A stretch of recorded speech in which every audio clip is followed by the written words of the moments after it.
दोस्तों मैंने अपने 6 साल के टीचिंग एक्सपीरियंस में एक जो सबसे महत्वपूर्ण बात सीखी है, वो ये है कि जब भी कोई स्टूडेंट मेरे से कोई भी सवाल पूछता है, तो असल में मेरे को उस सवाल का जवाब नहीं देना होता है। मेरे को उस स्टूडेंट को जवाब देना होता है। क्योंकि कई बार सवाल ऐसे पूछे जाते हैं कि केवल अगर उस सवाल पे ध्यान दिया जाए, तो सवाल बड़े बेतुके से होते हैं।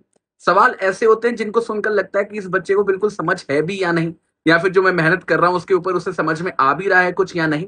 पर एक लंबे समय के बाद जब मैंने उसको सोचा, समझा, ऑब्जर्व किया, तो मेरे को ये समझ में आया कि कई बार बच्चे उस सवाल को फॉर्म नहीं कर पाते, उसको इंटरप्रेट नहीं कर पाते कि वो पूछ क्या रहे हैं। असल में उनके दिमाग के अंदर कुछ और ही दुविधा चल रही होती है। तो एक अच्छे टीचर की पहचान ये है कि वो उस बच्चे के सवाल को ना देखे, उस बच्चे को देखे और ये जानने की कोशिश करे कि असल में उसको प्रॉब्लम है क्या। अगर आप उसका निवारण जब तक नहीं करोगे ना, वो उस सवाल को लेके परेशान ही बैठा रहेगा और आपको भी परेशान करता रहेगा।